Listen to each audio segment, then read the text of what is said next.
Unajua chakula kinavyopikwa kwa mama ntilie? Au wewe ukifika ni kujisosomola kama mimi?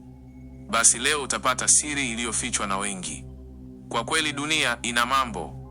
Niandikie kwenye komenti unatizama hadithi hii ukiwa wapi. Usisahau kulike na kuandika maoni yako kuhusu hadithi hii. Kabla ya kupoteza muda, tuanze. Jua lilikuwa kali mchana ule. Sokoni Buguruni, kelele za wauza mboga, harufu ya samaki wa kukaanga na moshi wa mkaa vilichanganyika hewani. Amani, kijana wa miaka 27, alikuwa ametoka kwenye pikipiki yake akiwa amechoka, tumbo likimguruma kama radi ya mbali. Leo nitakula hapa hapa, alijiambia. Alisimama mbele ya banda moja la mama ntilie ambaye hakuwa amewahi kumuona kabla. Mama huyo alikuwa mweusi, mnene kiasi, macho yake hayakuwa yakitulia, yalizunguka kama mtu anayehakikisha hakuna anayemtazama sana. Karibu mwanangu, chakula kitamu, alisema kwa sauti ya upole uliopitiliza. Amani alikaa. Aliagiza wali, maharage na ini. Lakini kulikuwa na kitu. Harufu ilikuwa tofauti. Rangi ya mchuzi ilikuwa nzito isivyo kawaida. Na nyuma ya banda kulikuwa na chupa ndogo nyeusi iliyofichwa kwenye debe. Amani alipoanza kula, alihisi joto kali kooni. Moyo ukaanza kudunda haraka, macho yakaanza kuona ukungu kidogo. Alijaribu kusema, mama ntilie alimtazama tu. Akamtazama bila mshangao, bila hofu. Kisha akasema kwa sauti ya chini iliyomfanya Amani atetemeke, usiogope mwanangu, si wewe wa kwanza. Hapo ndipo safari ya Amani ilipoanza. Amani hakumaliza sahani. Alisimama haraka, akajifanya anapokea simu, akaondoka kwa kuyumba. Dakika chache baadaye, alijikuta ametapika pembeni ya barabara. Lakini cha ajabu, hakukuwa na damu. Hakukuwa na maumivu makali. Kulikuwa na usingizi mzito wa ajabu. Usiku huo, Amani aliota ndoto mbaya. Aliota yuko kwenye banda la mama ntilie, lakini sasa banda lilikuwa gizani. Mama yule alikuwa amesimama na wanawake wengine 3, wote wamefunika vichwa kwa vitambaa vyeusi. Mezani kulikuwa na majani makavu, unga wa ajabu wa kijani, damu iliyochanganywa na pilipili, na chakula kinapikwa bila chumvi lakini kwa minong'ono. Alishtuka usingizini.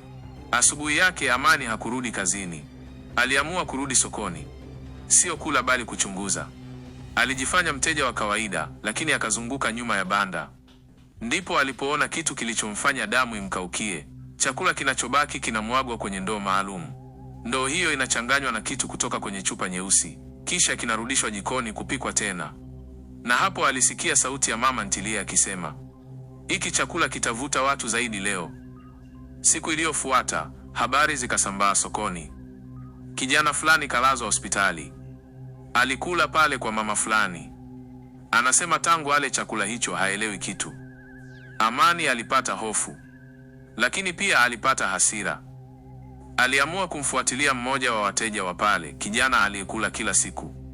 Jioni, alimkuta kijana huyo akiwa amekaa pembeni ya barabara, macho yamepoteza mwanga. Vipi ndugu, unaendeleaje? Amani aliuliza. Kijana akacheka, kicheko kisicho na furaha. Sijui, ila siwezi kuacha kula pale. Amani alimuuliza swali moja tu. Unajua wanaweka nini kwenye chakula? Kijana huyo alitikisa kichwa. Najua tu ni kila kule, biashara inanifungukia. Lakini kila nikirudi nyumbani, ndoto zinarudi. Ndoto za nini? Kabla hajajibu, mama ntilie alitokea ghafla nyuma yao. Akimtazama Amani, akitabasamu. Mwanangu, unauliza maswali mengi. Usiku huo Amani alipigiwa simu na namba isiyojulikana. Sauti ya mwanamke mzee ilisikika. Ukiona chakula kitamu sana kuliko kawaida jiulize. Amani alimuuliza ni nani? Nilikuwa mama ntilie pia, sauti ikajibu. Nilipoanzisha biashara wengine walinikopa, wengine walinirusha pesa zangu. Simu ikakatika. Kesho yake banda la yule mama ntilie lilikuwa limejaa kuliko kawaida. Watu walikuwa wamekaa foleni ndefu. Lakini nyuma ya tabasamu na harufu nzuri kulikuwa na kitu kinachochemka taratibu. Amani aliona mtoto mdogo akihudumiwa chakula pale. Moyo wake ukagonga kifua. Hii imevuka mipaka. Amani alijua kitu kimoja sasa. Hii haikuwa tena njaa. Haikuwa tena biashara ya chakula.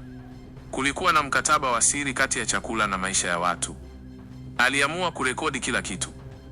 Lakini alipoanza kurekodi kwa siri, mama ntilie aligeuka. Macho yao yakakutana. Tabasamu likapotea. Sasa umeona mengi, alisema kwa sauti nzito. Je, unajua gharama ya kuona ukweli? Sahani moja ikaletwa mbele yake. Kula. Amani aliketi mbele ya sahani ile. Moshi ulipanda polepole, lakini harufu yake ilikuwa nzito kuliko kawaida, kama pilipili iliyochanganywa na kitu kichungu kisichoeleweka. Watu walikuwa wakimwangalia. Baadhi walikuwa wanakula bila shida. Wengine walikuwa kimya, macho yao yakiwa kama yamechoka sana. Mama ntilie alisimama karibu naye. Kula mwanangu, uone kama kuna tatizo. Mkono wa Amani ulitetemeka. Alipochukua kijiko, aliona alama ndogo ya kijani juu ya wali, kitu kilichofanana na unga laini ulioloa. Alijifanya anakula, lakini aligusa tu mdomoni. Dakika chache baadaye, alihisi joto likipanda tumboni. Sio maumivu, bali uzito wa mawazo, kama akili yake inaanza kulegea taratibu. Mama ntilie alitabasamu. Unaona, hakuna kitu. Lakini Amani alijua hii haikuwa kawaida. Usiku huo Amani alifika hospitali ya karibu. Alijifanya ndugu wa mgonjwa. Alipitia wodi moja hadi nyingine. Cha kushangaza, wagonjwa wengi walikuwa na dalili zile zile: kizunguzungu cha muda mrefu, ndoto nzito za kutisha, kupoteza kumbukumbu za vipindi fulani, na hamu ya kula chakula cha eneo moja tu. Muuguzi mmoja alimvuta pembeni. Wengi wao wanatoka sokoni, alimnong'oneza, lakini hakuna anayetaka kusema wanakula wapi. Amani alikumbuka yule kijana aliyesema hawezi kuacha kula pale. Hapo alitambua chakula kile hakikuwa kinaua watu haraka, kilikuwa kinawafanya wawe wategemezi. Kupitia mgonjwa mmoja, Amani alipata namba ya mwanamke aliyewahi kula pale, lakini akaacha. Aliishi pembezoni mwa jiji.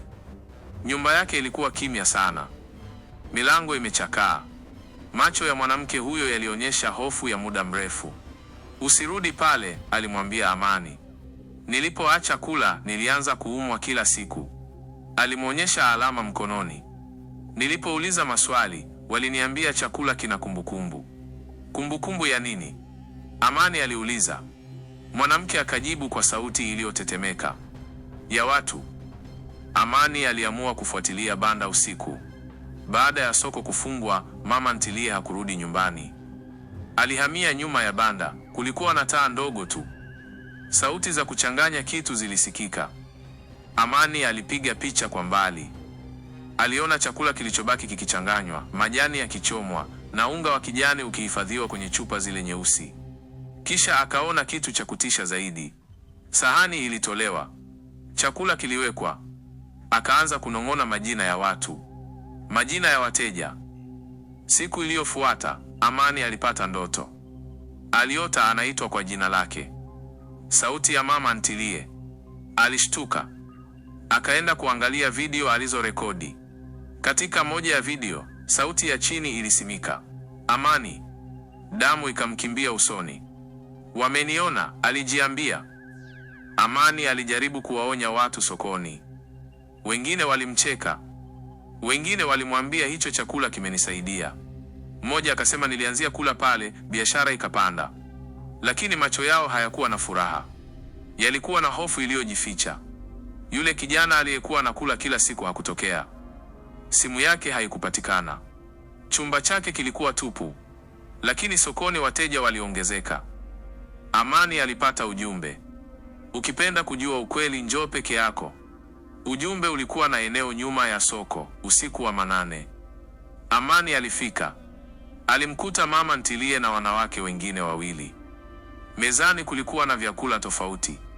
Hiki ni chakula, mama ntilie alisema, na hiki ni biashara. Amani akauliza, kinafanya nini? Na kivipi? Sijaelewa. Mama ntilie akajibu, kinachukua tamaa ya mtu, kinairudisha kama njaa. Amani aliuliza, na mtu akitaka kuacha? Kimya kilitawala. Kisha mama ntilie akasema, anaacha kitu nyuma. Amani alijua sasa yuko hatarini. Lakini pia alijua ukimya unaua wengi zaidi. Aliamua kutoa ushahidi hadharani. Video zilianza kusambaa. Watu wakaanza kuogopa. Lakini mama ntilie hakukimbia. Aliendelea kuuza. Baadhi ya banda zilifungwa. Wengine walifungua upya. Lakini usiku mmoja moto ulitokea sokoni. Baada ya moto, mama ntilie hakupatikana, lakini Amani alianza kuona alama zile zile kwenye mabanda mengine.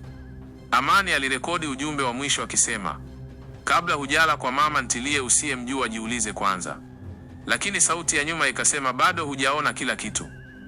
Moto wa usiku ule haukuwa wa kawaida. Uliteketeza mabanda kadhaa ya sokoni, lakini cha ajabu, banda la mama ntilie halikuungua kabisa. Lilibaki likiwa limesimama, japo kila kitu kilizunguka kilikuwa majivu. Asubuhi, Amani alirudi eneo lile. Watu walikuwa wamekusanyika kimya kimya, wakitazamana kwa macho ya hofu. Moto ulianza wapi? Amani aliuliza. Mzee mmoja akajibu kwa sauti ya chini, ulianza pale pale, lakini moto ulipoikaribia banda lile ukazima wenyewe. Amani alipiga picha. Aliona alama ile ile ya kijani chini ya banda, unga ule ule. Ndipo alitambua jambo moja la kutisha. Moto haukuwa ajali, ulikuwa ujumbe. Amani aliamua kumtafuta yule mama mzee aliyewahi kumpigia simu. Safari ilimchukua hadi pembezoni mwa jiji, eneo la nyumba chakavu zilizotelekezwa. Alimkuta mwanamke mzee, mwembamba, macho yake yakiwa yameona mengi. Nilijua ungekuja, alisema. Alimweleza historia nzima.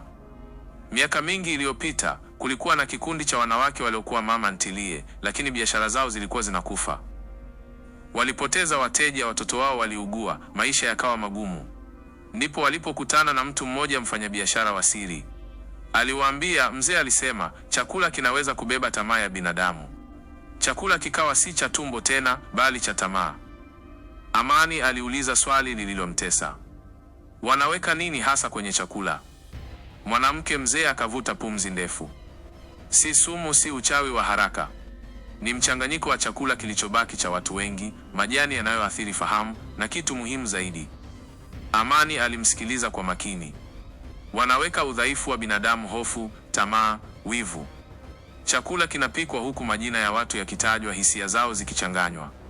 Ndio maana watu wanarudi, watu wanashindwa kuacha, watu wanapoteza uhuru wa maamuzi. Siku 3 baada ya moto, mama ntilie alirudi sokoni.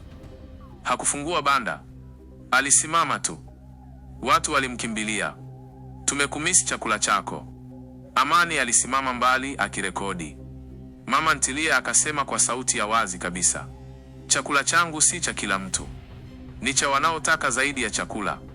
Maneno yale yalipenya mioyoni mwa watu. Amani aliona jinsi watu walivyokuwa wanaitikia bila kuuliza maswali. Mama ntilie alimfuata Amani. Umeona mengi, alimwambia. Sasa chagua. Ukila utaelewa, usipokula utapoteza. Amani alikumbuka wagonjwa, yule kijana aliyepotea, mtoto aliyekuwa karibu kula sili. Mama ntilie alitabasamu kwa huzuni. Basi utalipa kwa njia nyingine. Usiku huo huo, video zote za Amani zikapotea mtandaoni. Akaunti zikafungwa. Simu ikaanza kupata matatizo. Marafiki wakaanza kumkwepa. Lakini kumbukumbu zilikuwa bado kichwani mwake. Ndipo alipoamua kufanya kitu cha mwisho hadithi. Amani aliandika kila kitu. Akaweka kama simulizi, sio ushahidi. Watu wakaanza kusoma. Wengine wakaanza kujitambua. Mama ntilie hakumtishia tena, kwa sababu hadithi haiwezi kuzuiwa, kama mzee alivyosema. Siku moja, banda lile lilikuwa tupu. Hakuna chakula, hakuna moshi, hakuna mama ntilie. Lakini sokoni, watu walianza kuuliza maswali kabla ya kula. Unapikia wapi? Unachanganya nini?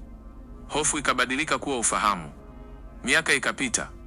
Amani alipita sokoni siku moja, akaona banda jipya, mama ntilie mpya, lakini macho yake yalikuwa yale yale. Amani hakukaa. Aliondoka akijua ukweli mmoja. Sio kila chakula ni hatari, lakini ujinga ndio sumu kubwa zaidi. Amani alisimama mbele ya kamera mara ya mwisho. Akasema, hadithi hii si ya kumchukia mama ntilie. Ni ya kukumbuka kuwa kila kitu tunachokula kinabeba dhamira ya aliyepika. Akatulia kisha akaongeza, usile tena chakula kwa mtu usiyemjua bila kuuliza. Kamera ikazimwa. Asante sana kwa kufuatilia hadithi hii. Niandikie ulichojifunza kwenye komenti. Usisahau kulike na kusubscribe ili uwe wa kwanza kupata video zetu. Bye bye.